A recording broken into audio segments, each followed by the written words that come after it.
here is you tell them you can introduce them to the Saudi delegation. Is the Saudi delegation there? Oh yeah, there's a lot of people from the kingdom here.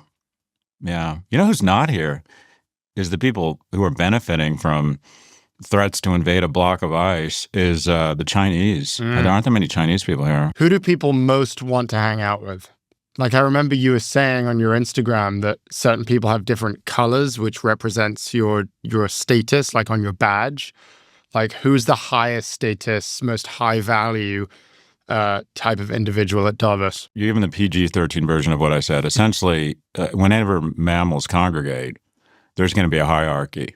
And the way you sniff the butt of other mammals here at Davos is you look at the color of their badge. There's like vendor badges, partner badges, which means you paid your way in, nonprofit badges, which means they tolerate your wokeness to pretend that, you know, Davos is full of people who are like claim to be socialists and then have to peace out in their talk about income inequality to catch a helicopter. Are you part of this group? Where do you stand in this? Yeah, I was just saying, wait, is that me? Is that me? Wheels up at 9:30, just in case you were wondering. But I'm very concerned about the climate. This is our planet. Yeah. Anyways, back to me. So, and the ultimate badge is a white badge. And I figured out what it's like to be a woman because first people look you in the eyes and then they look at your chest to see what kind of badge you have. And a white badge is the equivalent of big tits. That's what I figured out here. People look at me in the eyes and like, oh, I think I know him. I think he's that weirdo online. And then they look at my badge and they're like, I love your content. Oh, so you've got a good badge. What's your badge? I got the white badge. I'm all access because. And what does the white badge mean? It's just like you're VIP? I don't know what it means. It means that you're in the main Congress. Friends with Larry Fink? Yeah, I think that's what it means. It means you're in the main Congress hall and you're not one of the satellites roaming around. I was last here. I know you want to know about this. I was last here in 1999. I don't know. I peaked very early. And then I've just figured out what happened, why I've been invited back in 26 years.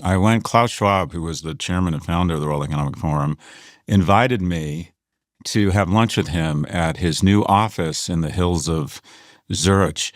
And I went up there and I'm like, Jesus Christ, this is like a bomb lair. And I wrote about it and said, no nonprofit should have an office that nice. And someone from WEF, the World Economic Forum, emailed me and said, Klaus did not appreciate those comments. Did not get invited back for 26 years. And then the year he steps down, I get invited back. So anyways, I'm back at Davos. Do you want to know the difference between the vibes between 99 and 2025 or 2026? Is that what you were trying to ask? Please. Well, in 1999, it was about the internet. In America, Bill Clinton gave the biggest speech when I was here the last time, and it was about kind of cooperation and alliances and also competition, consumerism, using a lot of C's. And now it's about AI. And the biggest speech was, again, from the President of the United States, but it's about chaos and coercion, and I would argue with a smattering of corruption. I sat next to the guy from Binance last night. Changpeng Zhao. Yeah, he got pardoned by President Trump and now his kids are involved. Anyway, so things have changed dramatically. The tone and the vibe, I would say that generally speaking in 99, everyone kind of wanted more. It was more optimistic. Now everyone's sort of like, I hope it doesn't get worse. Meanwhile, everyone's making a lot of money. I was at a dinner. I spoke at the BlackRock dinner and they had, I don't know if it's off the record. Anyways, they had a bunch of AI masters in the universe and every startup here. In 99, I was pitching every one of my startups and now everyone's literally like, come to the E&Y house and learn about my AI platform that's helping optimize a workflow for manufacturing companies. I mean, it's just everyone has an AI startup.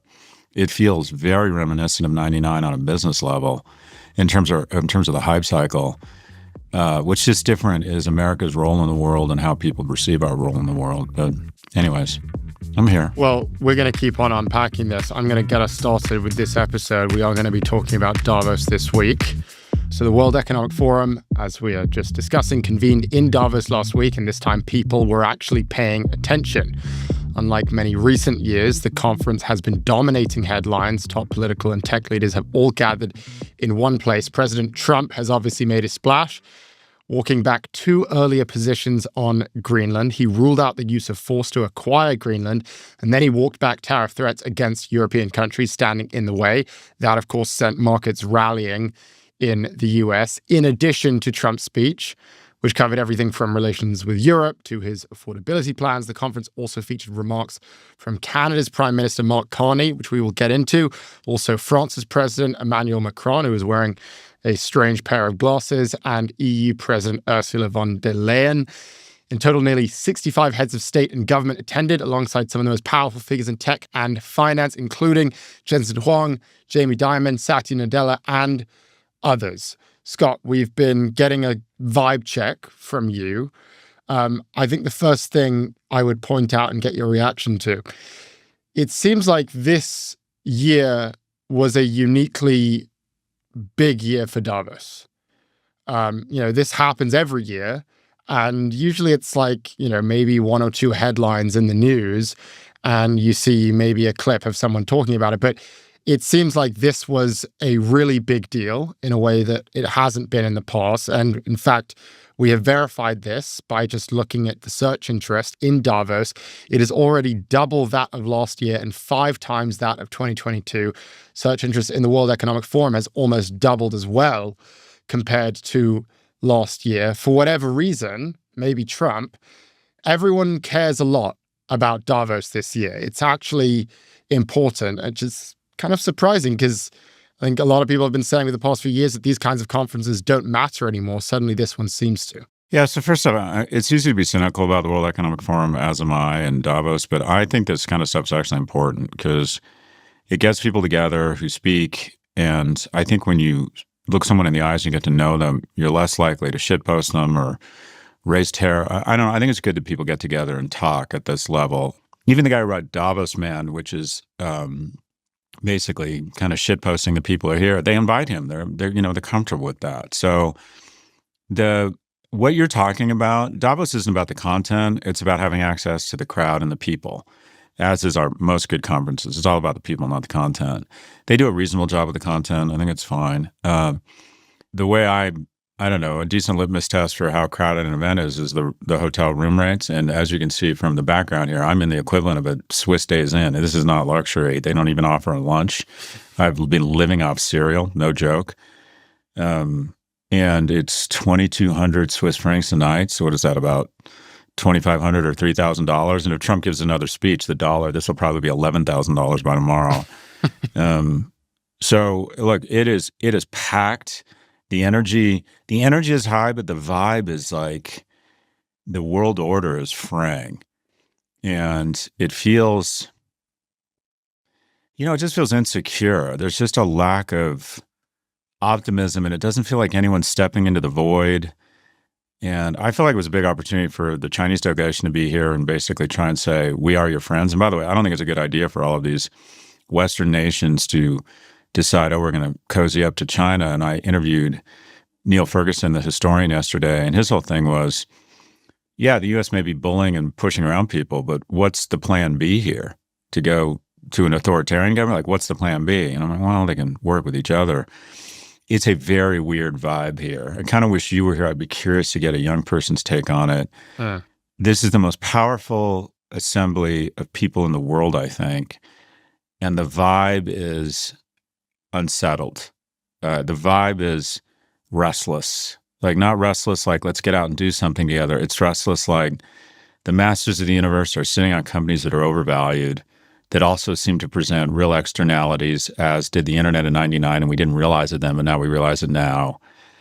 And the individual that everyone's focused on is threatening invasions, then pulling back, threatening tariffs, then pulling back.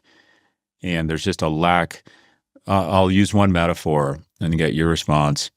2 of the 4 most valuable companies in the world. I was thinking in 1999, it was Microsoft was the most valuable company in the world. Then it was General Electric. Then it was Saudi Aramco. And then it was number 4, Walmart. And now the most valuable companies are Apple, NVIDIA, Saudi Aramco. It was Exxon back then. Now it's Saudi Aramco, so there's still an oil company in there. And number 4 is Alphabet. 2 of the 4 companies that are the most valuable companies in the world basically have operating systems that everyone kind of lives their life on, right? Android and iOS. And when you have the operating system that everyone operates on top of, you get to dictate terms and building code that naturally advantages your applications and monetization. It's great to own the operating system for all of business, right? And the analogy I always use is that America was really the operating system for the entire West and all democracies. People largely mimicked our laws, our economy, our universities. When we spoke, everyone tried to kind of follow. When we went into wars, people followed us. And now I think people are potentially saying we might have to switch to Android or another operating system.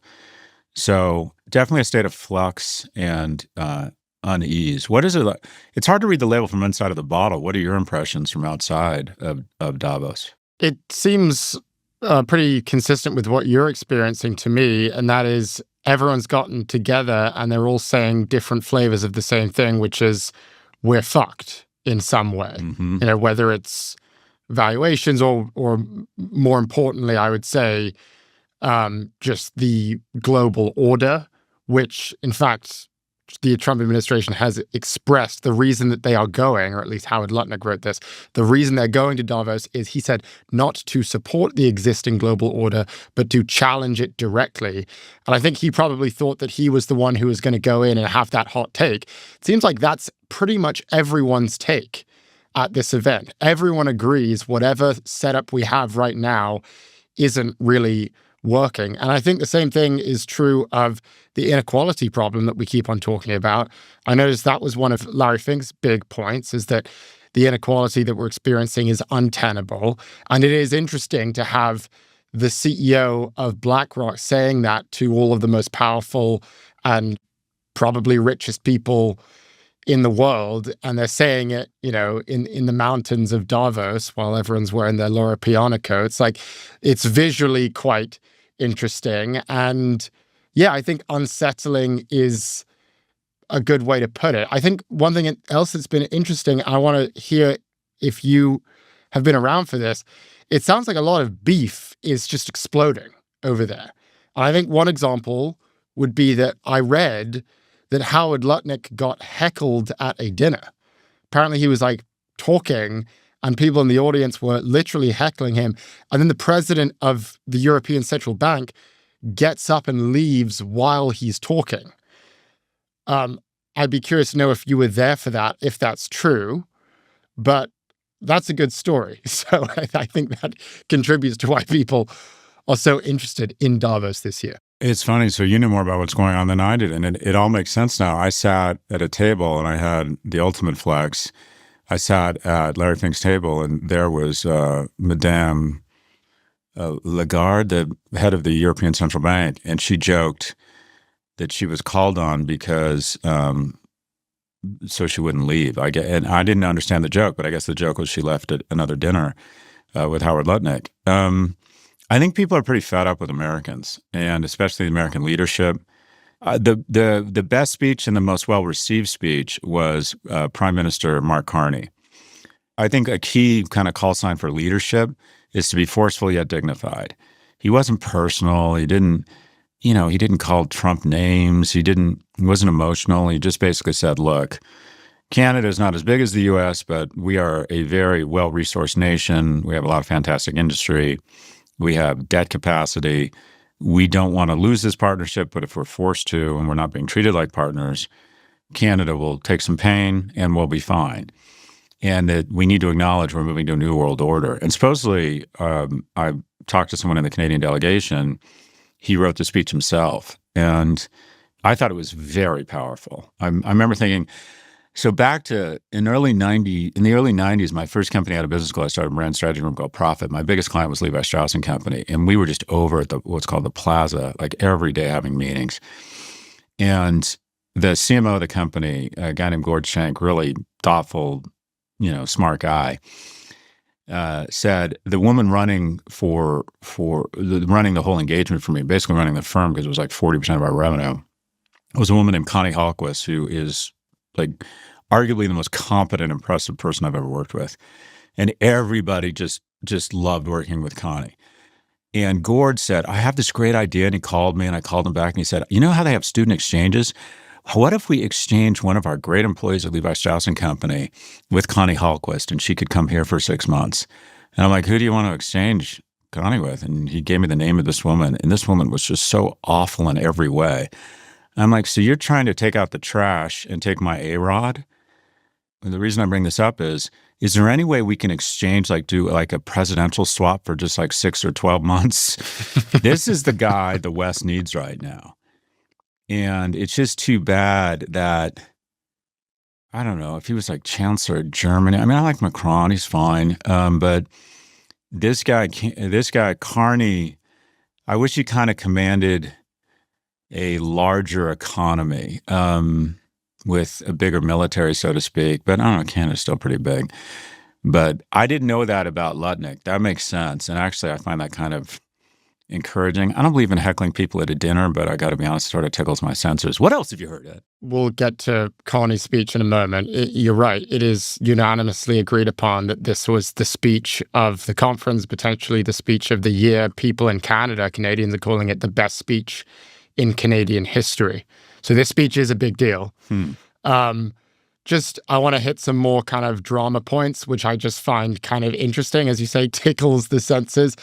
There was this great clip where Howard Lutnick was speaking on a panel talking about the future of America. And I don't know if you saw this, but the reactions from the others who were on the panel was absolutely hilarious. This will really be for our YouTube crowd. You kind of need to watch it. Let's just play that clip. Why would Europe agree to be net zero in 2030 when they don't make a battery?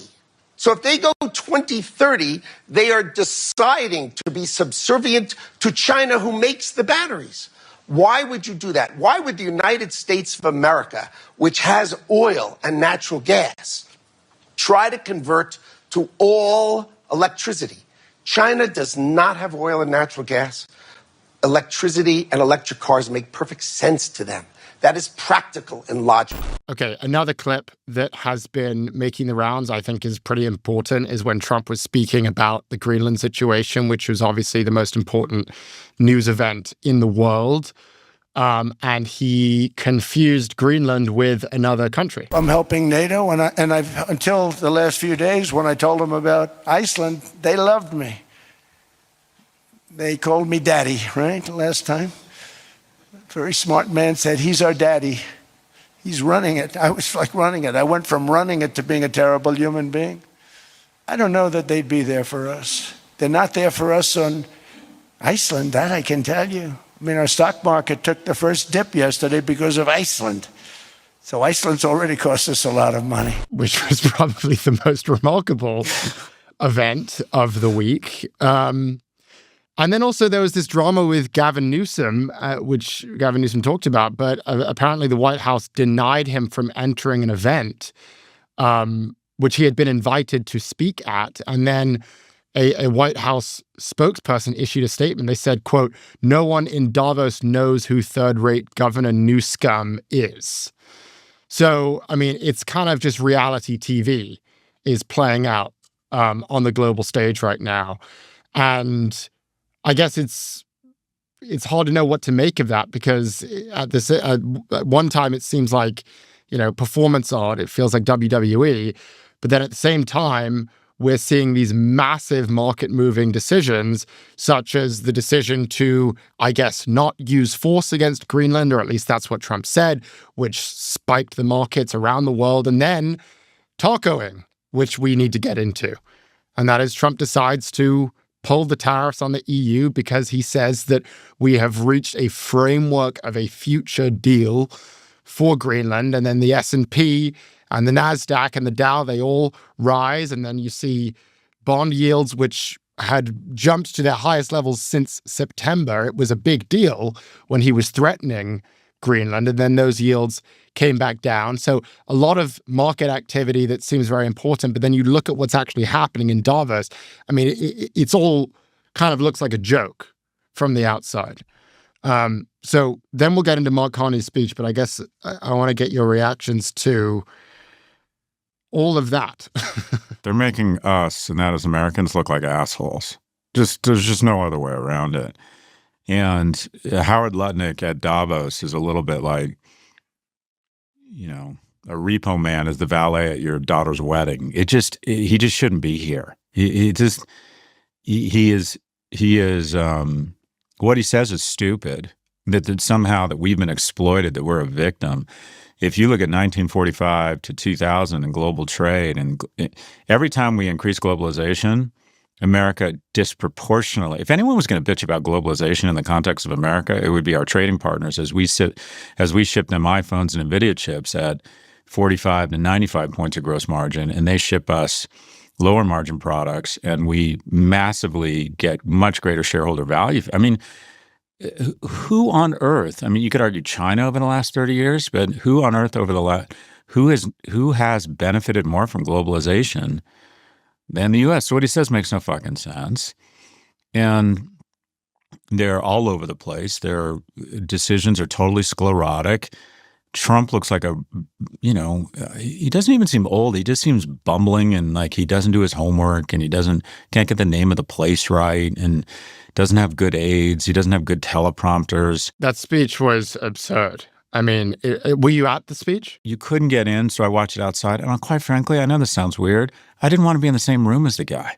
I just find the whole idea of him and what he says and the way he represents America is so counter to everything I believe are American ideals of strength, liberty, grace, being the good guys. We're no longer the good guys. That really pisses me off. People used to be cynical about Americans and how obnoxious we are. But I think most people, if they had to point to who the good guys were, they would have said the U.S. And now more people globally think China. They trust China more, which is insane. But back to about Governor Newsom, I'm biased because I like the governor, but I walked down the hall into the main area, and there was an enormous crowd around one guy and beaming like fucking Rihanna meets Arnold Schwarzenegger meets, he just like, I don't know if it's his height, his hair, his presence. He literally is walking around Davos with this sort of I am the next president energy, and not in an arrogant way. Everyone is just fascinated. The Chad. Yeah, everyone is just fascinated with the guy. And his comments are, he's definitely, there's a bunch of presidential hopefuls here, and they all look like, they've been pulled out of the bargain bin, and then Governor Newsom shows up. Ton of senators here. What's hilarious is no one gives a shit. I literally saw Lindsey Graham, Senator Graham, he's an important man, in a corner trying to find someone to talk to speak to. And no one wanted to talk to this old man in the corner. I love that visual. That's amazing. But by far the biggest flex of the best thing, I sat next to Sacha Baron Cohen last night, and we rolled together. We went and had drinks together.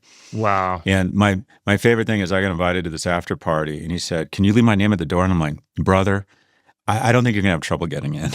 But I love how Sacha Baron Cohen is worried about getting into an after party at Davos.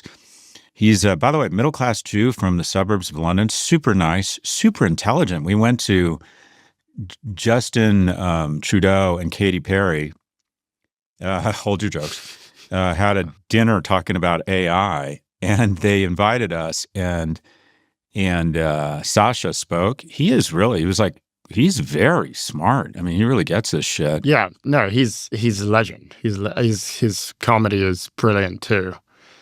There is a sense in which it feels a little bit like a celebrity masturbation circle. Like, why is Sacha Baron? Why is this comedian there? He got asked by Larry. No, exactly.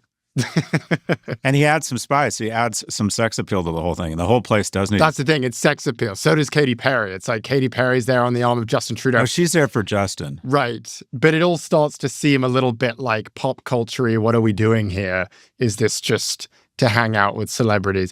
Which, I agree. I'm sure it's cool. A little bit. I'm leaving early. I was supposed to leave tomorrow. I'm going home tonight. I'm kind of like, I'm not raising money. I'm not running for office. Why am I here? I want to go home. I want to see my boys. But like up until this moment, I remember I was really reminiscing in 1999 when I was, I don't know, like 30 or 34. It was like the biggest moment of my professional life was getting invited here. And now it's like Vegas for me. I was fine for the first 24 hours. Now I just can't wait to get out. But most importantly, the most striking thing is Justin Trudeau's skin. There's no way he worked that hard as Prime Minister of Canada. He does not look like a man who's ever endured any stress. I think he slept 12 hours a night, got up, did some Pilates, did a juice cleanse. Well, he's an expert on face masks, right? Yeah, or someone spread the DNA or platelets of some young Honduran boy from the village or something on his face. The guy looks 19. Hegemony doesn't really work anymore, that America's abusing its power and that this era of globalization that seemed to work isn't working. Let's just listen to some of the highlights. We are in the midst of a rupture, not a transition. Great powers have begun using economic integration as weapons. Tariffs as leverage, financial infrastructure as coercion, supply chains as vulnerabilities to be exploited. The middle powers must act together because if we're not at the table, we're on the menu. This is not sovereignty. It's the performance of sovereignty while accepting subordination. So it seems like the takeaway, and I'd be interested to know if everyone agrees with this at Davos, but the way the world is set up, our globalist world where we have all of these relationships and we all kind of get along with these trade alliances and we're part of these communities and, you know, we're shipping stuff over from China and shipping stuff over to China and everyone's sharing each other's stuff, that no longer works, that we're transitioning into a more nationalist world where it's sort of every man for himself. And I guess the thing that is striking is that this is the thing that the US has been pushing, like, we want this. And then the president of Canada comes out and says, well, yeah, if you guys are bailing on this, then okay, we can't do this anymore. This doesn't work if you guys don't sign up for it. What has been the reactions from Davos? What did you make of that speech? Like I said, I thought it was the best speech at Davos. And I love that line. He said, "This is not a transition; it's a rupture." Is that what was the line there? I thought he's just an incredibly impressive, eloquent man. I hope at some point, one of the things about America is it does tend to like ping back and forth between different parties and different sort of, I don't know, thought leadership. And I'd like to think the next president is going to be incredibly intelligent. And Mark Carney is that kind of guy. It's just, he wrote that speech himself. To be fair, though, and this was kind of Neil Ferguson's whole thing was, and I think there's some truth to this. The EU has been free riding off the US's defense spending, assuming they don't have to spend for military for defense. To a certain extent, like we're by far the largest contributor to NATO, and I get that a war on Europe would be bad for everybody, but it'd be really bad for the Europeans. And the fact that the U.S. has been providing this defense umbrella so they can spend more money on their seniors and social citizens, and quite frankly, that's asymmetric. That is not fair. I think Trump got that right. I just hope that the music matches the words here, and they begin coordinating and commanding the space they occupy. And one of the masters in the universe in the finance world said something really powerful last night. He said, look, the difference between Europe and the U.S. is, as I said, simply put, is our capital markets. And the EU is just not holding its own from an economic standpoint. In France, from an incentive standpoint, in France now, pensioners make more money than working age people.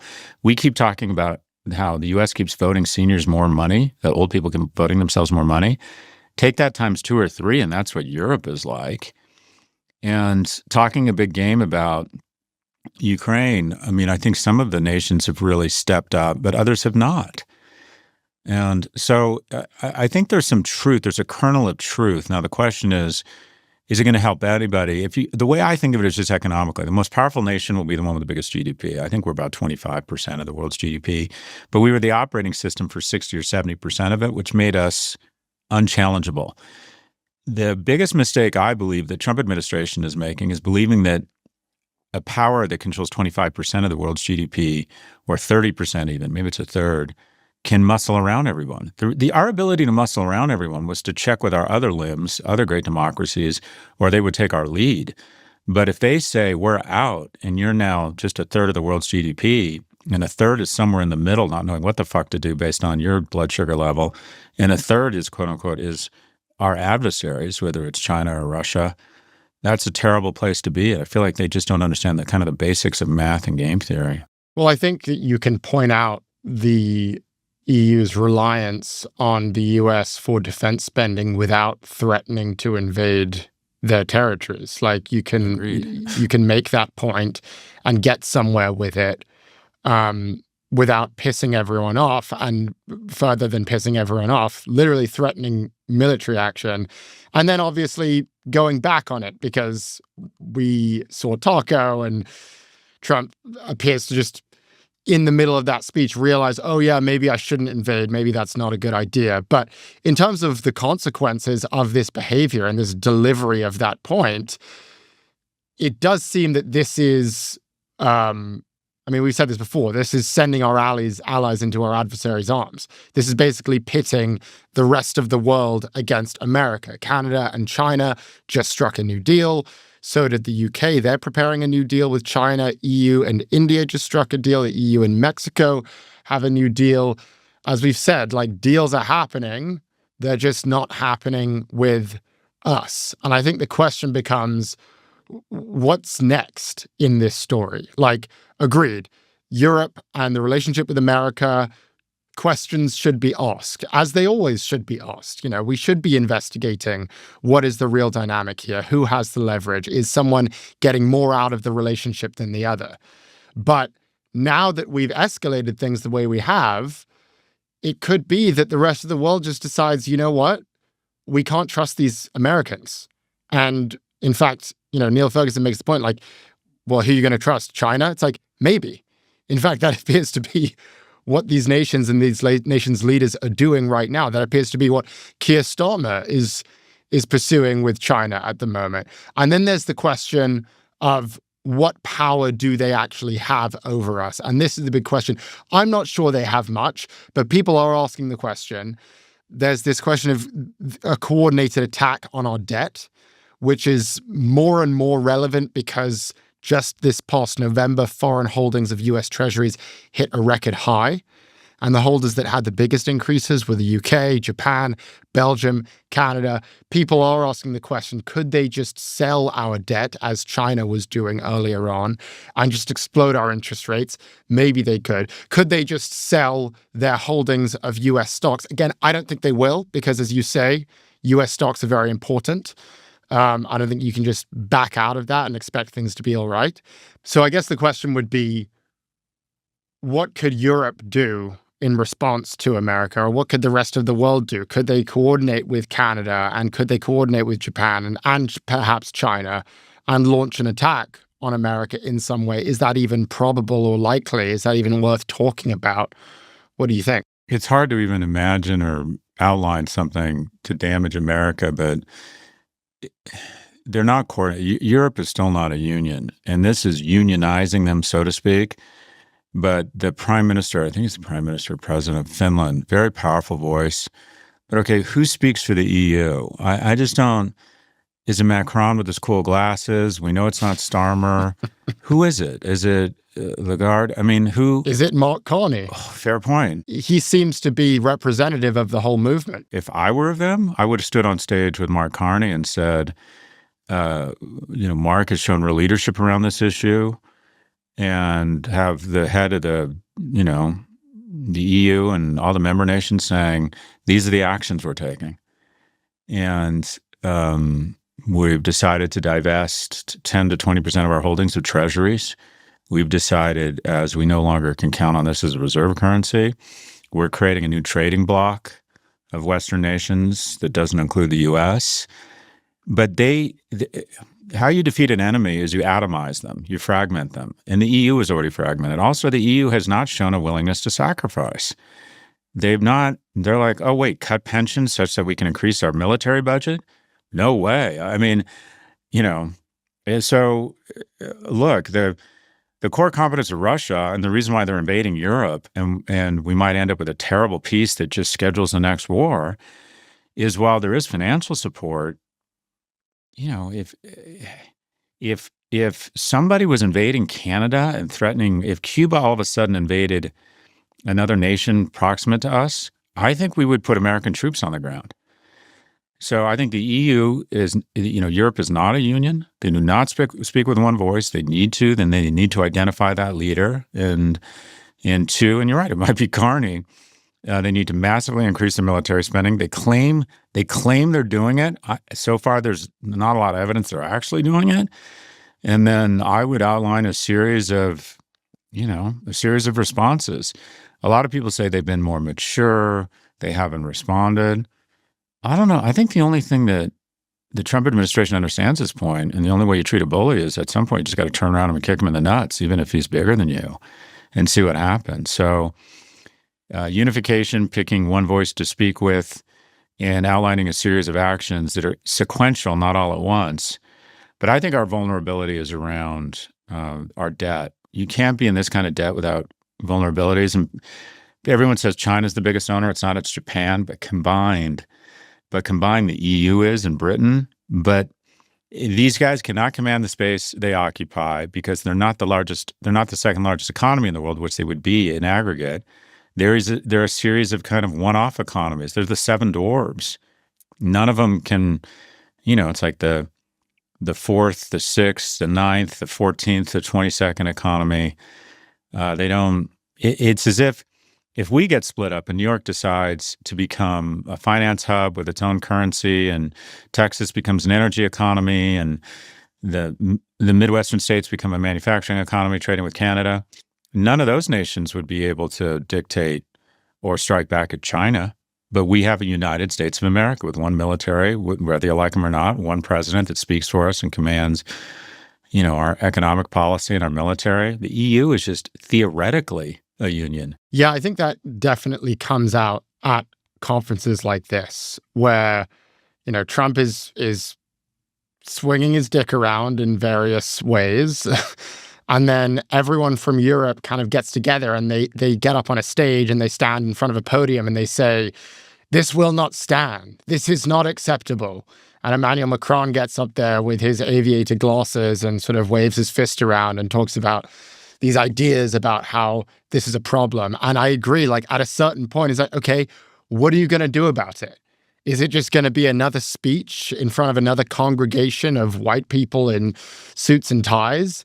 Or are you actually going to take some action? I think a similar thing could be said about Trump, where he makes these threats and he does move markets because he's so erratic and also because he's so much more powerful than anyone else on this stage. But then ultimately he doesn't really do much about it. For example, this taco situation. He says, I'm going to put these tariffs up. We're going to take Greenland. We're going to use any means necessary. And then he shows up to the conference and he says, no, we won't use force. And actually, no, we figured out a framework of the deal. And so actually, no, it's fine. We're not going to do the tariffs data right now. And I think this is probably relevant to what we saw in Davos. Trump currently has the worst approval rating of any second-term president in history except for Nixon. So people do not trust him right now. And I don't think the kinds of things he's doing in Europe, where not only does he look untrustworthy, he also looks weak because he's chickening out. That's how everyone is describing it. And then we're seeing similar numbers coming from the Gen Z group, which I also think is interesting. Trump's net approval rating among Gen Z is now at negative 32%. Compare that to February of last year, about a year ago, the number was plus 10%. So we're seeing just a decimation of his favorability on various issues. And I think a big question going forward is like, what did that speech in Davos and what did this taco do to his legacy? What did it do to his popularity in America? Are people watching what's happening in Switzerland, and do they care? It seems like they probably do. Yeah, and we're closer to it than most people, but I mean, a couple observations. One, I think people are incorrectly saying that this is the end of globalization and it's a retreat to like regional or spheres of influence. I would argue Trump's rhetoric is expediting globalization just without us. And that is free trade barriers are coming down. It's making for strange bedfellows. I got to think that the EU and Latin America and nations in Africa are really like looking to trade right now, to establish alliances, free trade zones, political alliances across border. People aren't saying, well, the operating system of America is weakening, so we should withdraw and go inward. They're saying, no, we just need new partners. And I think this has created a level of promiscuity and willingness to say, okay, we won't place taxation on your wine here in Chile, France, because you have a wine industry you're trying to protect. We want to have more free trade, and we want to be less dependent on selling our wines into America. And the way you do that is by both of us lowering trade barriers and agreeing to get along. And so I think globalization is actually on superdrive or overdrive right now because there's so much economic benefit to it. It's just that all the supply chains are being rooted around us. And then the thing I would push back on a little bit, though, I mean, one, Trump is hugely unfavorable. This doesn't appear to be working. But every time we take a poll, everything goes down. It just seems like people are just getting disgusted with institutions and power. The Democrats aren't doing much better. And the reality is, and I hate to admit this isn't just a rogue Trump, because he's got 53 Republican senators who all of them seem to be kind of, I mean, we celebrate one of them maybe saying, Bill Cassidy, I'm a doctor. He realizes how dangerous and stupid RFK Jr. is, but he doesn't actually fucking do anything about it because he's still scared of Trump. So the majority of U.S. senators are still kind of walking in step with the president, and they're elected. But don't you think people are beginning to see that, like, quite viscerally? Don't you think the cowardice is becoming almost too big to ignore, too obvious to Americans? And I think someone who's doing a great job of pointing that out is Gavin Newsom. I mean, you look at his speech at Davos compared to, these other leaders who seem to kind of tiptoe around the problem. I mean, he's being bold. And as you say, I forget the words you use, but I think the word that I would use would be aura. His aura is big, it's strong. Mm-hmm. He presents as powerful now because he actually is standing up. And it seems that actually is a winning move now, not this cowardice and sycophantry that we've gotten so tired of and so used to. I mean, Scott Besson, every time he gets on stage, he looks like a total fool. And I think people are seeing that because it's so obvious how weak these people are. So to see someone present a vision of strength, to have an actual spine, to have stones, to have balls, that's quite interesting. That's quite compelling right now. Yeah, I see it on the Democratic side, at least in some form. I would still argue they haven't shown real testicles. I'd be drawing up all sorts of criminal indictments and reminding people the statute of limitations for murder is never. And I would be coming out and saying, I believe the following ICE agents are probably guilty of reckless endangerment of life and perhaps second-degree murder. And I plan to try and encourage our Department of Justice to investigate them when we have a real Department of Justice. And I want to remind our ICE agents that the statute of limitations on murder is never. And there's no such thing as absolute immunity. It doesn't exist.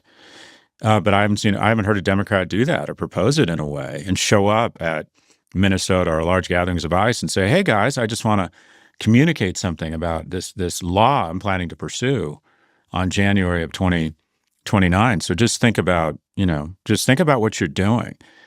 Anyways, and I don't see a lot of it. I still don't see a lot of it on the Republican side. I don't see the backbone.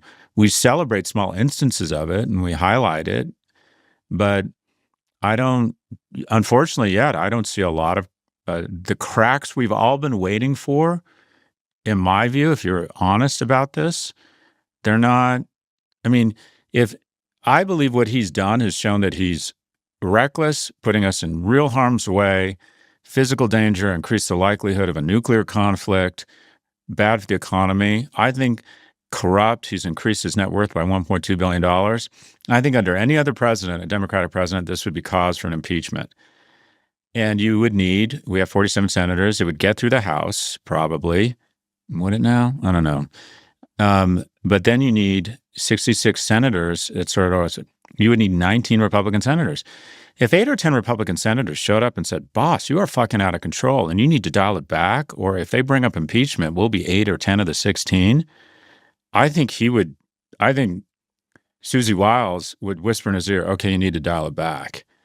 All of them are scared to do that because if one or two senators like, I'm primarying you and I'm still the man and I'll get you kicked out and you won't get reservations at your favorite place in D.C. So I see if you were to write a book about Republican leadership right now in the Senate would be Profiles in Cowardice. I mean, supposedly they're all saying behind the scenes, this guy's off the rails, but they won't fucking do anything about it. I mean, well, boss, that's why you're elected. You're elected to do the hard things when it's hard, or to do the right thing when it's hard. I think one interesting question, you actually are behind the scenes. I mean, Davos is as far into the swamp as you could perhaps get. Mm-hmm. I mean, I'm astounded by the cowardice on both sides. I'm astounded by the cowardice in business leadership as well. I'm sort of astounded, sometimes I'll do like a media hit and they'll be like, oh, like, is it okay if we talk about Trump? Like, can we talk about something that he said? I'm like, yeah, obviously, like that's totally fine. I'm very surprised with how scared everyone is, with the extent to which people seem to want to tiptoe around these issues. You're in the room right now. Is that the vibe in the room? Are people being kind of hesitant and concerned and holding themselves back when it comes to expressing their true opinions on the issue? I think American senators and special interest groups are afraid because Donald Trump, like any strong man, has figured out the algorithm is to reward your allies with monetary compensation, whether it's the kids of Howard Lutnick who get an investment in their shitcoin from the UAE after we agree to let the UAE have our most sophisticated chips. I mean, I just can't even imagine what would have happened if Obama tried a fraction of this shit. Unbelievable. So, and then also to punish your enemies, to go after them and really try and make their lives miserable, including threatening prison, having FBI agents raid your house at early in the morning if they don't like former security advisor John Bolton, what you've said. So that's working. I think people are really intimidated. The Europeans, I would describe the meetings I've been in, they're just so damn polite. There's so many Americans in the room. It's the end of them. They're also trying to curry favor with a lot of these startups to build offices in their regions. They don't want to cut off their nose to spite their face. So they're incredibly, I won't even say, they just demonstrate a lot of grace and they're very polite. But I wouldn't describe it as they're kowtowing or scared of them. These people are just very dignified. These people all went to prep school in Switzerland and are, they eat with the right fork. Isn't that the problem though? It's almost like that's the problem. It's like these people, they're too polite, they're too sheltered, and we've got this wrecking ball who's fucking everything up wherever he goes, and everyone's too polite to do anything about it, to confront the problem, to say things as they really mean it. That's got to be one of the biggest obstacles in the way of Europe, is their own politeness, that they're not willing to just say what they think. They could have said, look, Carney, you've captured the moment. We want you to turn up the volume. And during your speech, we want two things. One, at the end, we want you to outline a series of actions, and we're going to have all 27 member states of the EU sitting behind you. That's what I would have done. And, but yeah, it's all sort of, they're polite and atomized and all trying to get Anthropic to open their next office in Helsinki. That's the problem. So, and it's true also, right now, American innovation doesn't seem to be sputtering. It doesn't, it's people. I was with Hemant Taneja, the guy who runs General Catalyst. They're making enormous bets. I mean, these guys have balls the size of fucking Mars. They're making multi-billion-dollar bets on things and in different areas, and healthcare and defense tech, and it's like, okay, what? Germany feels like it's paralyzed by the fact that it's waking up to the notion that it's getting the shit kicked out of it on a manufacturing level from China. I mean, they're just like, okay, how do we deal with that? That's probably a bigger threat to Germany right now is China. Anyway, this is, just saying it, my blood pressure goes up. This is very, very unsettling. I do think this might be a pivot point that okay, we've kind of had it with these guys. Christine Lagarde walking out on the Commerce Secretary is a pretty big deal, So anyway, I'm not supposed to say anyways. Anyway. I like anyways. We will be discussing this more on another episode, but you've got more to do at Davos. So let's take a look at the week ahead. We will see consumer confidence for January. The Federal Reserve will make its first interest rate decision of the year on Wednesday. It's also a huge earnings week. We will see reports from Microsoft, Meta, Apple, Tesla, ASML, United Health, Boeing, Starbucks, Lockheed Martin, Blackstone, ExxonMobil, and Chevron. Scott, this is the part where I ask you for a prediction. I would love for a prediction on what is going to happen with this Greenland-Europe situation, but I get that it's fresh, so you can pass on that. But if you have one, I'd love to hear it. I think Greenland, Europe is nothing but just unnecessary, self-inflicted injury that further cements our brand as chaotic and coercive versus alliances. I also think it's a bit of a distraction from what is a more significant action, and this is my prediction. I think the U.S. is going to strike Iran imminently. I think if you look at ship movements and things like boring stuff like movements of the aircraft that refuel bombers and fighter aircraft, I think there's a lot of military movements in the Middle East right now, and this is all public information. The USS Abraham Lincoln Aircraft Carrier Strike Group is transiting from the South China Sea towards the U.S. Central Command area. F-15 fighter jets and HIMARS have been repositioned in the region. And this might just be because it's hot there right now and they want to be ready, but I think Trump loves the flex and the recognition and the macho riz he earned from his actions in Venezuela. And also, Neil Ferguson said something I agree with, and that is if there aren't military strikes from the U.S. and we don't weigh in against the regime with probably coordinating with Israel, he put the likelihood that the regime stands at 90%. And just given the opportunity, given that we have a president who loves to flex the military, and given the vulnerability right now of the regime, and if Trump can take credit for toppling the Islamic Republic, I think that's a pretty significant win. So whether you think it's a good idea or not, I happen to think it's a great idea.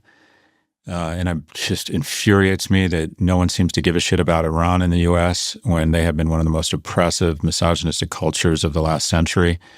Virginia is a news of the day hotspot because there's a big governor's race coming up in a little bit less than a month. You are supporting Democrat Abigail Spanberger in the race against the current lieutenant governor, Winsome Earl-Sears. Abigail has a pretty hefty lead at this point. The average is about 6 points, but some polls have her up 10. A recent poll had it much closer in a neck and neck, dead heat. Why are you supporting Abigail Spanberger for this, and what are your thoughts on the race? Well, these elections are finite choices, and we have Winsome Earl-Sears on one side, and we have Abigail Spanberger on the other side. It's a real easy decision.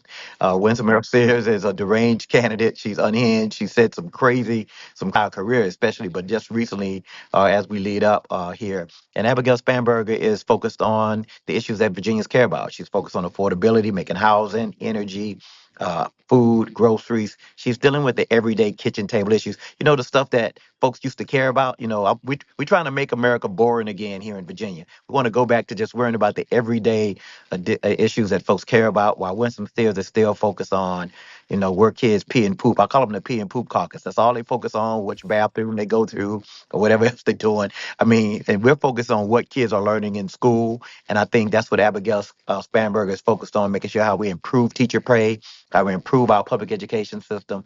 And I think voters will choose Abigail because she is the adult in the room, focused on the issues that most parents are focused on, most voters are focused on. You see the impact that the government shutdown is having on Virginia. I mean, it's devastating our workforce. And it's not just the government workers that are being impacted. It's all of the ancillary folks that support them. It's the restaurant owners. It's the daycare centers. It's the transportation services. It's the tourism. I mean, you have a million industries that are being impacted by this. And then Abigail is on the right side of fighting for healthcare right now. We have, Winsome Sears is saying that she backs the president's plan to continue to kick people off of healthcare and kick people off of Medicaid. People who are working every day who need those stipends to make those ends meet. She supports that, and Abigail does not. So I think when you add up the go down the checklist of things that matter to voters, from energy to transportation to healthcare to education to public safety, Abigail's on the right side of the issues. The Police Benevolent Association here in Virginia, they hadn't endorsed a Democrat in probably the last 4 elections. They endorsed Abigail Spanberger because they know they can trust her to keep us all safe. And so that's why I'm supporting Abigail. It's real easy. Yeah. I remember then Congresswoman Spanberger was one of the loudest and most prominent voices in the Democratic Party coming out against the whole idea of even talking about defunding the police during the 2020 summer after George Floyd was murdered. She and Whip Clyburn are the two voices that I certainly heard the loudest on that. And I'm sure that weighed heavily on the Benevolent Association when they were thinking about getting into this race and endorsing her. I had also never heard the Pee and Poop Caucus, which I will be using. I'll credit you for that one.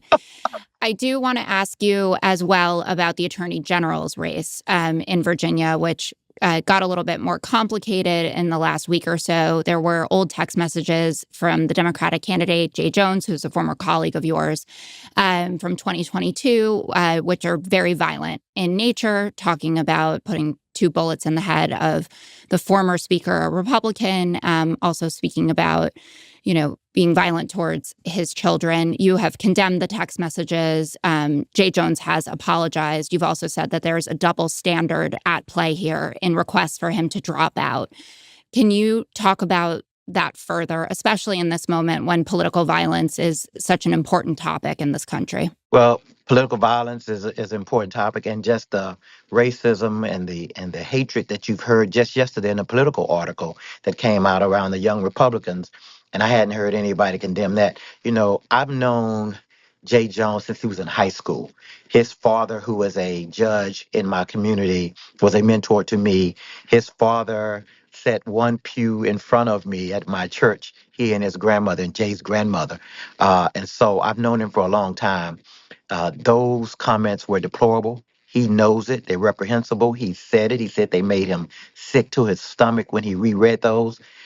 He has apologized profusely.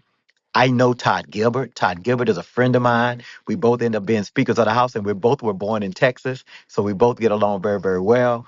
I talked to Todd yesterday, in fact. We get along. Todd and his family, they said they have. He told Jay he has forgiven him for those comments from 3 years ago. And so when I talk about a double standard, we know that this was a cynical use of politics. I mean, imagine if your house was on fire and then you waited 3 years to call 911. That's what this is. Jay was so dangerous that in 3 years they waited to drop these texts the week before the election. It's the cynical use of politics. It's the politics that Obama called the politics of personal destruction. Jay has apologized. We've moved on, and I think we all have to move on and let him run his race. And I think the issues right now are so important. We know that Attorney General Jason Miyares, he will probably, if he were to win, he will probably be suing me, Abigail Spanberger, bringing criminal charge. These people who are following Donald Trump right now, they are literally doing exactly whatever he says in prosecuting Letitia James and James Comey. And Todd Gilbert, my friend who was the subject of those texts, he was fired in the Western District of Virginia for not prosecuting folks that the Trump, according to the New York Times story yesterday, for not prosecuting FBI agents. You know what I mean? Who were involved with the Russia investigation. So I think it's important that we move on and look at this in a more global perspective. I think it's a double standard, and I think right now we just have to move on and let both of those folks run on their own issues. The other thing I was going to say about the double standard, when Governor Youngkin asked John Reed, the lieutenant governor candidate for the Republicans to step out because he had saw evidently some photos, some compromising pornography or something with John Reed, and they asked him to step down. Winsome Sears made a Facebook post when asked whether he should step down. She said, "I'm not going to get involved. That has nothing to do with me. I'm going to run my race. He has to run his race."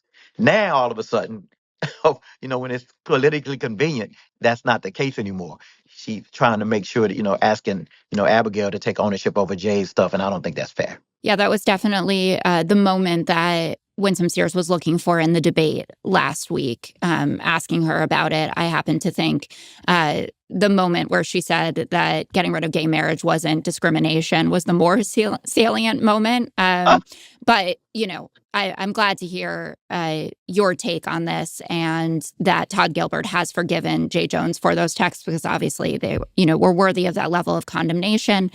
And the text that you're referencing from the Politico story yesterday, are young Republicans from all across the country talking about how much they love Hitler, how racist they are, terms that I certainly am not going to be using on this podcast. And J.D. Vance basically said, "I'm not interested in condemning that." He said, "I refuse to join the pearl clutching when powerful people call for political violence," which doesn't really seem like it's helping out the tenor of the conversation at this particular moment in our history. Yeah, I just think, everybody needs to tone it down. That kind of stuff shouldn't be accepted. And on either side. I remember when there was an assassination attempt on Donald Trump, immediately Todd Gilbert and we did a joint statement condemning any political violence. That is the type of leadership that folks want to see from our political leaders. And, it would be nice, all of the reprehensible things Donald Trump has said, shooting Liz Cheney in the face, beating his enemies, shooting folks if they're in a store, extrajudicial punishment. It would be nice if he would apologize one time. Jay Jones and everybody else have apologized. He's never apologized, and nobody's asked him to apologize. So I think this double standard is that whole thing where they can say whatever they want to, do whatever they want to, and there's nobody asked them to apologize, and nobody's apologizing today for the comments that they just found out about yesterday. And I talked to a gentleman yesterday who's a Republican, a black Republican, who happens to also be gay, and he was the chairman of the Young Republicans here in Virginia. And I called him yesterday just to say, "Hey, I'm sorry." He and I have a good relationship. I say, "Hey, I'm sorry you had to go through that," because he was the subject of those texts, calling him the derogatory gay slurs, the derogatory racial slurs. And I spoke to him yesterday, and he was really hurt. He'd done a Facebook post about it, and I thanked him for his bravery and calling for these type of people just to leave the Republican Party. There's no space for that. And it's a lot of harm being caused, and it's really time for us to try to move forward. But we need leadership to do that, and it has to start at the top. And so far, we've seen nobody at the top move in a different direction. In fact, they continue to embrace this type of rhetoric.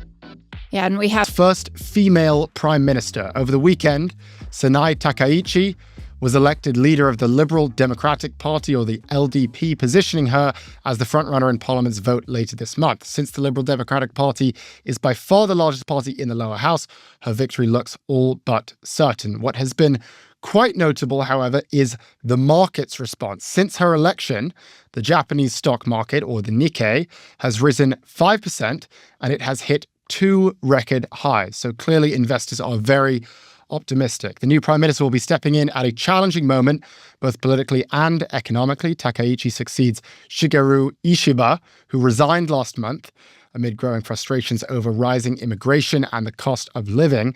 Nearly 60% of households in Japan say they are struggling to make ends meet.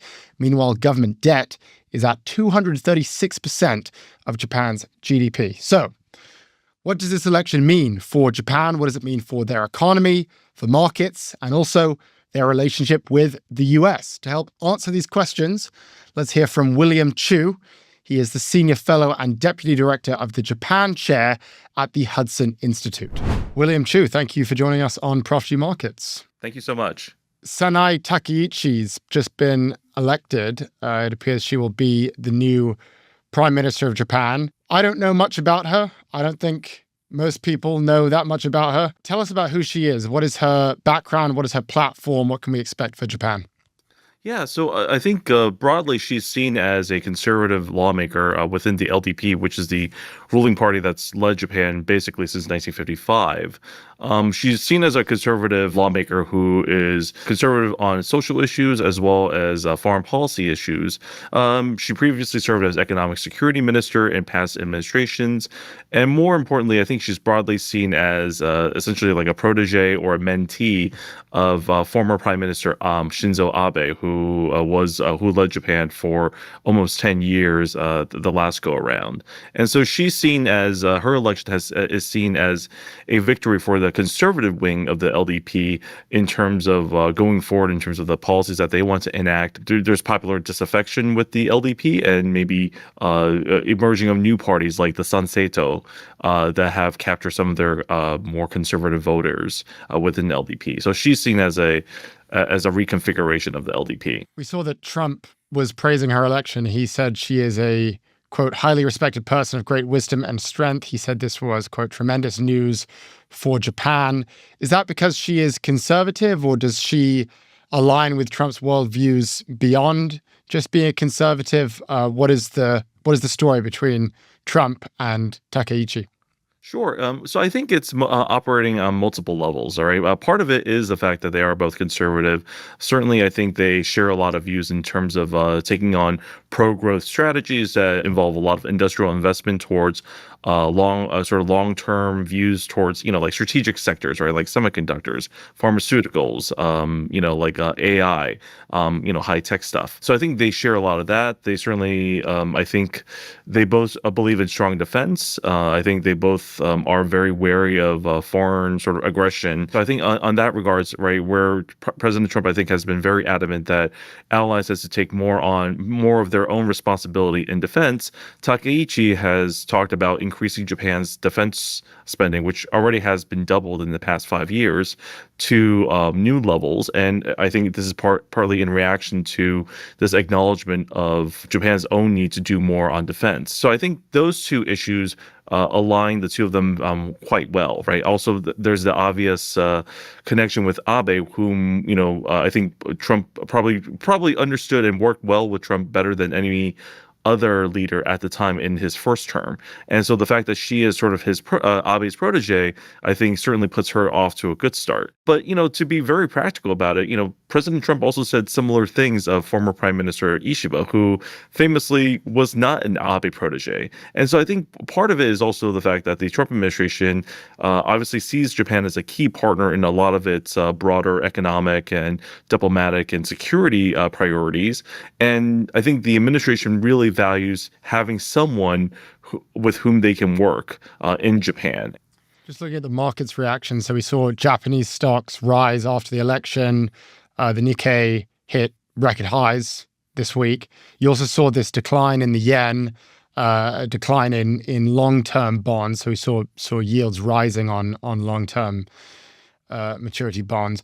What do you make of the market's reaction here? What do you think the market is telling us about this new prime minister? Sure. Well, I think the markets are kind of telling us essentially what Takaichi's sort of longer term reputation, right? So she has a reputation of being someone who is interested in sort of fiscal based growth, right? She's not a fiscal restrainer. She is willing to pressuring the Bank of Japan to cut rates, to pursue fiscal expansionism.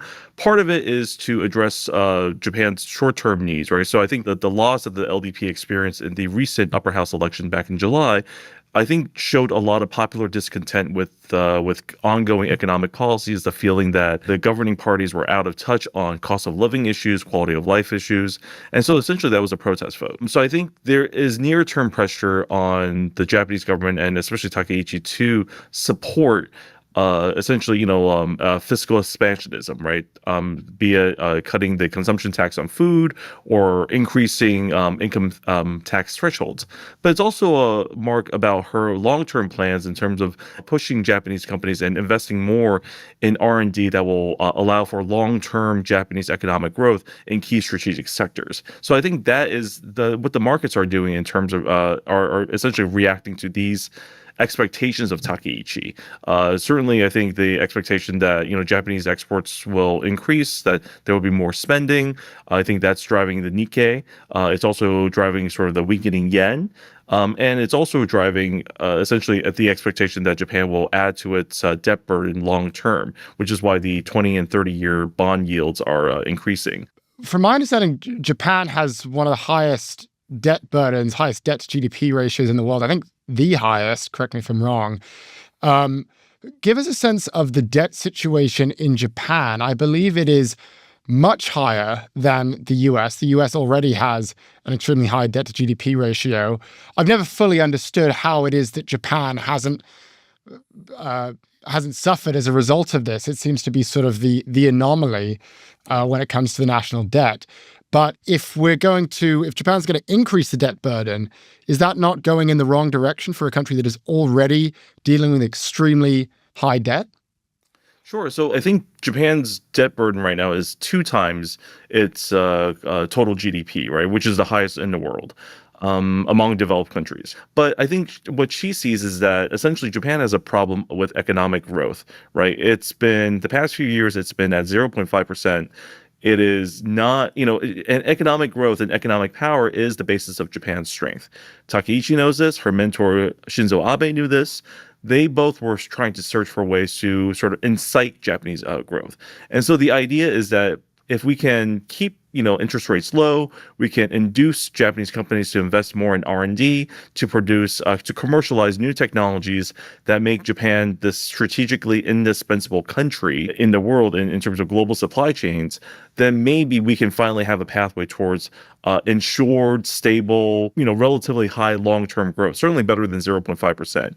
And so in her mind, maybe the argument of, yes, okay, maybe I'm risking increasing debt, but this is for a play for the long-term viability of our entire economy. And so it's worth it. It's a roll of the dice that has to be done. Mm-hmm.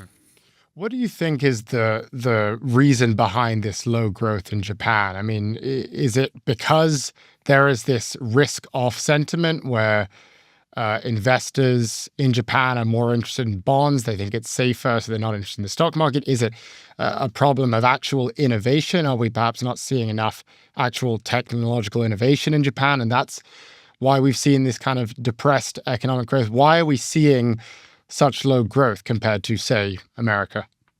Yeah, I mean, I think it's definitely a multi-causal answer, but just to sort of throw a few up. I mean, I think one of it is the fact that I think the fundamental is the demographic challenge, right? Japan is a shrinking population, and it is an aging population, and so when you look at different Japanese companies, right, So I'll give you an example. My understanding is that Japan's industrial capacity is basically at limits, right? Essentially, they have cut capacity to a point where they really don't have any extra capacity.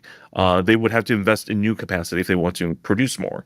And a lot of that's due to because Japanese companies feel that this is an aging market, this is a shrinking market. We are not really going to really prioritize this, all right? This is why Japanese companies like Nippon Steel are investing in the United States and India, in Southeast Asia, right? It's because they are trying to find growth abroad. The other issue is that, I think there are some challenges on sort of cultural sentiments in terms of innovation. I think the Japanese government is trying to change that. I think, frankly, a lot of ordinary Japanese or working Japanese are increasingly also feeling like, I don't necessarily want to take the safe job at a big firm for the next 40 years of my life. And let me try something else, right? Let me go work at a startup. And the Japanese government itself is trying to encourage more startups, especially in emerging tech.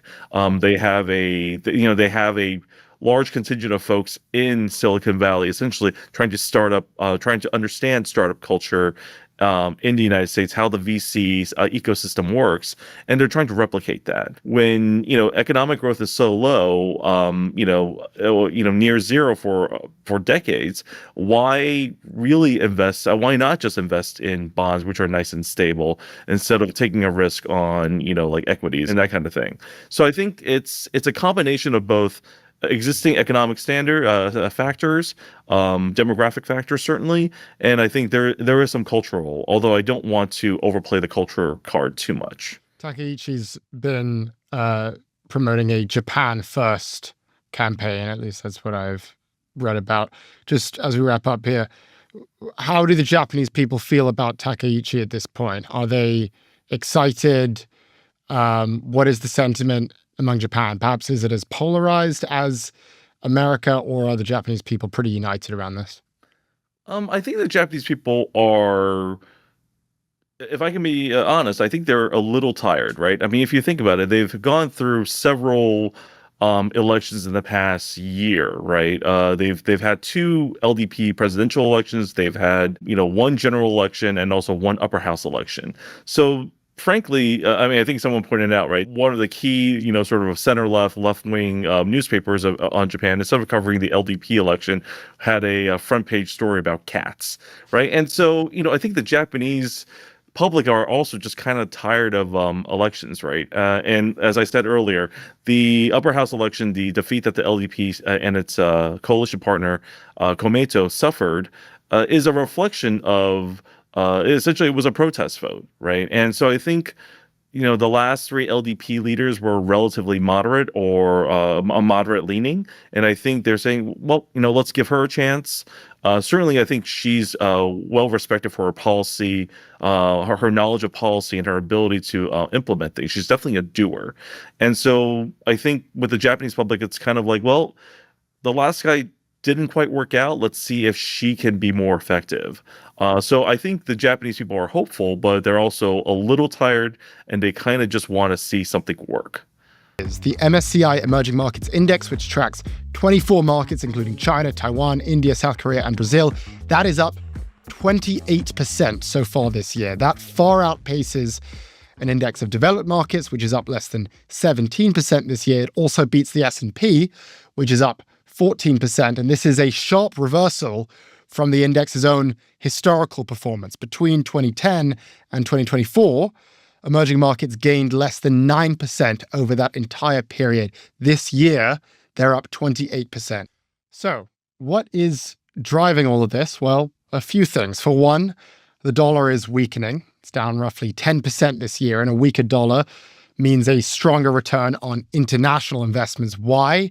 Well, when you, as an American, make an investment in, say, a Brazilian stock, your return on that investment comes both from the performance of the stock, but also the relationship between the Brazilian real and the dollar. So if the stock is flat, but the real is up against the dollar, then if you're investing with dollars, you are up just due to currency effects. This could also have something to do with interest rates. This is relevant because companies in emerging markets overwhelmingly borrow in dollars to finance their operations. So when interest rates start to come down, as we are about to see, well, the cost to service those loans goes down, which makes those businesses more profitable, which thus makes them more attractive to investors. But perhaps the most powerful force here is something we've talked about for a while, and that is mean reversion.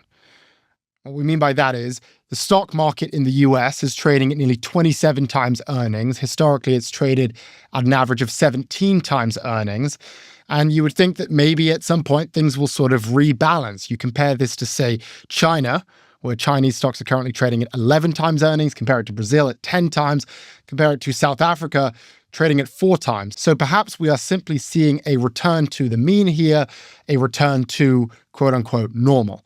One thing is for sure, though, and that is that Scott Galloway predicted this. He was long emerging markets in his annual predictions deck back in January. So let's give Scott a call and let's see what he makes of this. Scott, good to see you. Good to be seen, Ed. I'm here at home, sitting by the fire. Woo, About to take an edible and listen to the new Taylor Swift album. All of that is true except for the last part, Ed. Except for the last part. I cannot say I've listened myself. We want to get your take on this emerging markets rally. Emerging markets up 28% so far this year, way outperforming the world and way outperforming the US. And you predicted this back in January during your annual predictions deck. Your reactions, and also give us a little bit more color on the prediction you made at the beginning of the year.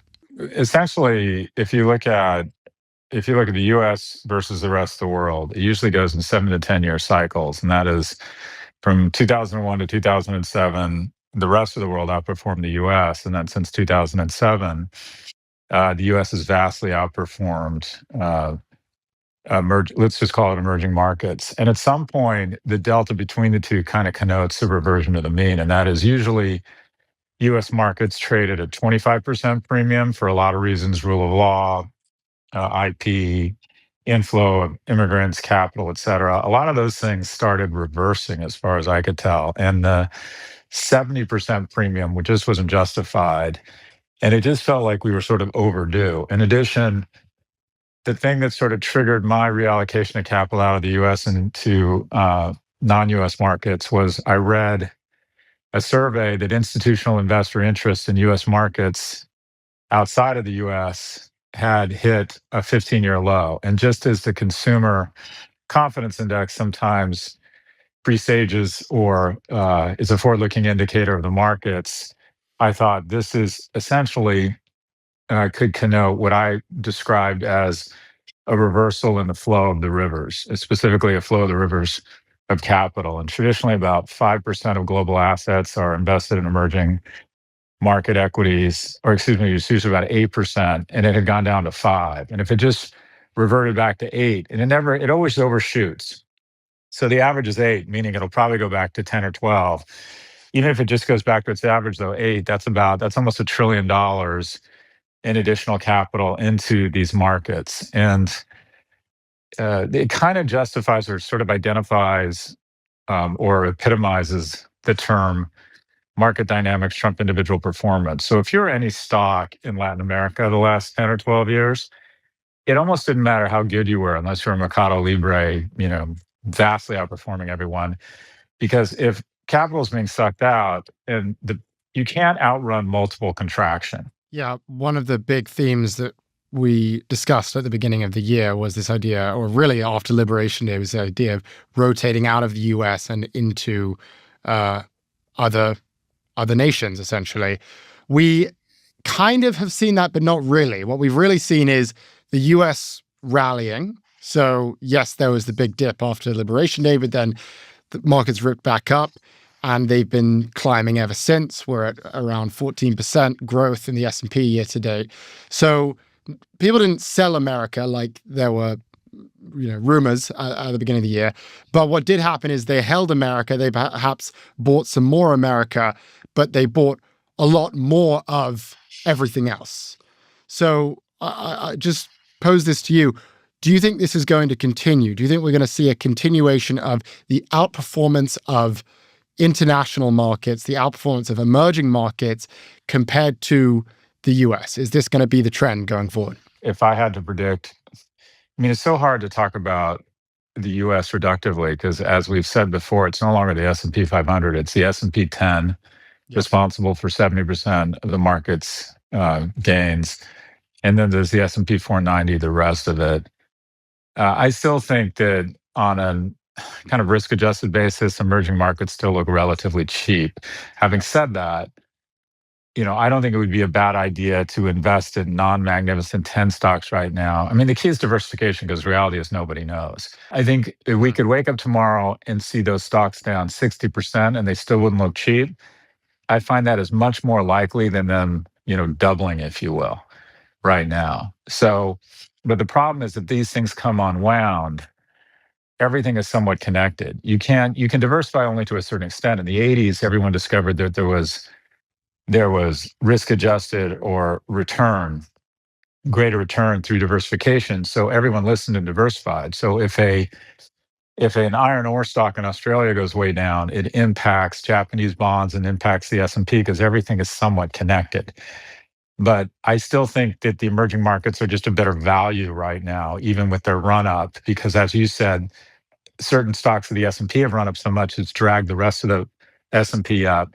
But my biggest investment outside of real estate is in a fund called Elena Partners that looks for special sits in Europe and Latin America. And they show me the stuff they invest in, airports in Chile trading at, 5 to 7 times cash flow.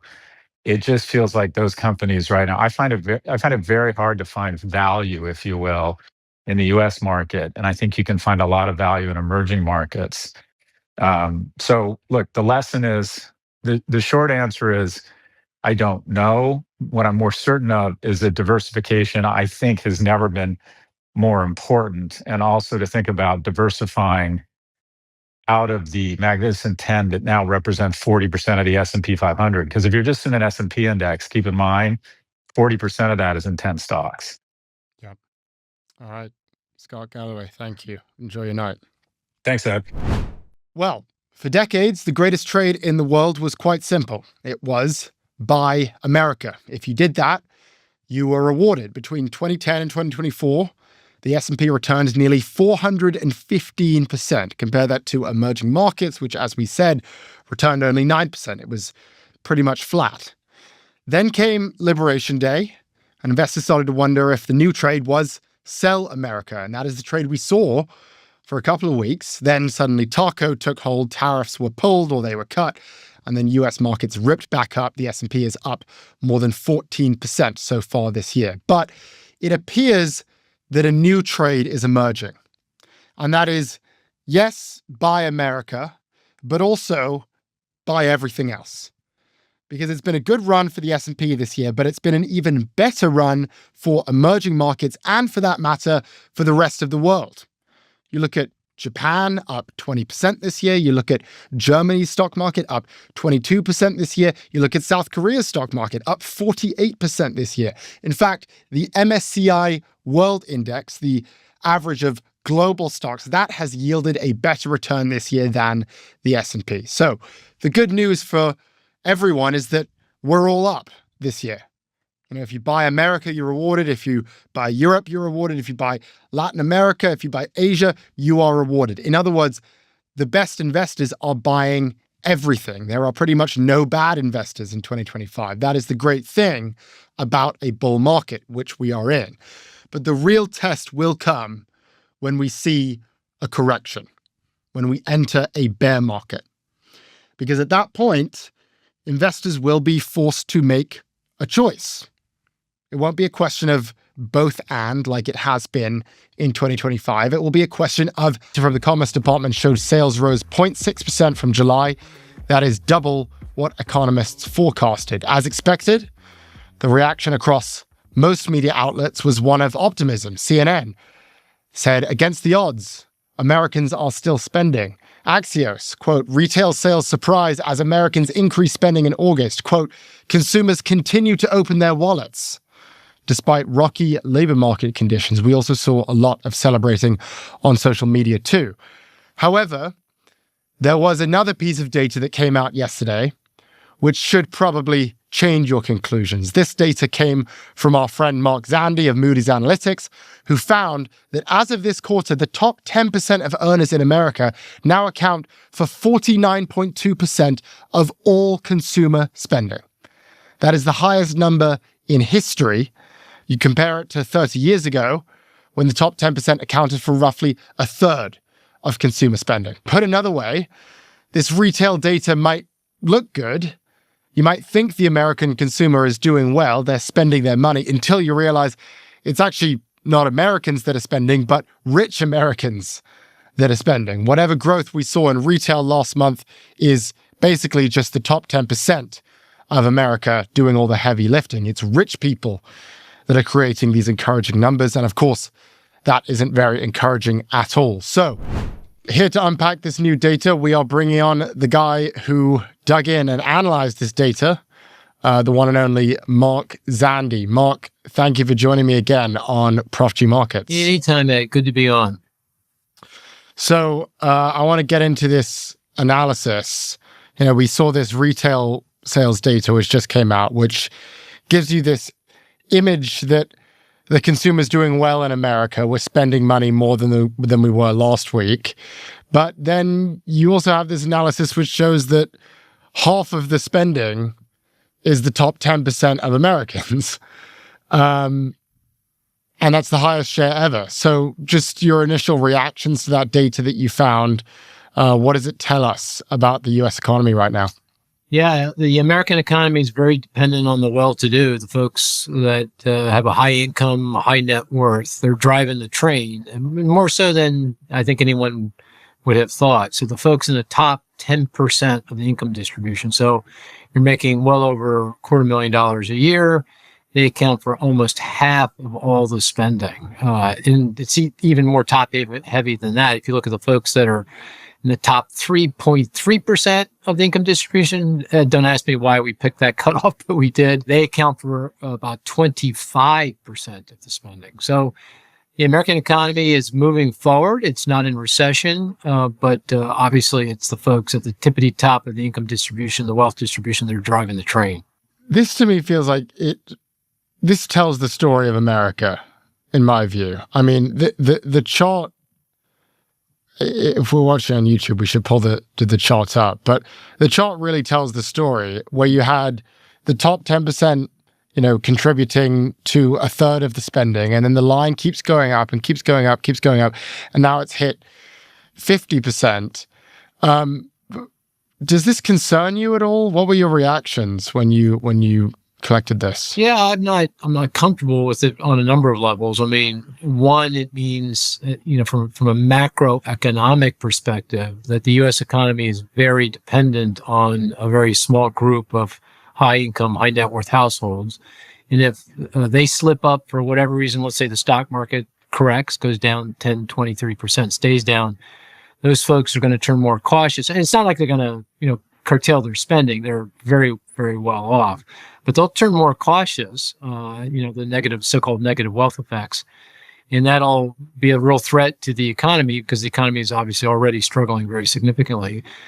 And then, of course, the folks in the bottom and middle parts of the income distribution, they're struggling to make ends meet. Their income, their spending is barely keeping pace, if at all, with the rate of inflation. So the real spending hasn't increased. And that obviously creates all kinds of societal issues, and I think goes at least partially explaining our fractured politics, which obviously has all kinds of implications. So there's numerous implications of this, none of them good. How much of this is because of the increases we've seen in the stock market? I mean, just looking at this data, you've got the bottom 80% who have increased their spending the past 4 years by around 25%. And you think that sounds maybe promising, but inflation is pretty much at that level. So they're basically just tracking with prices. Top 10%, their spending is up 60% in the past 4 years. So they're spending more than ever.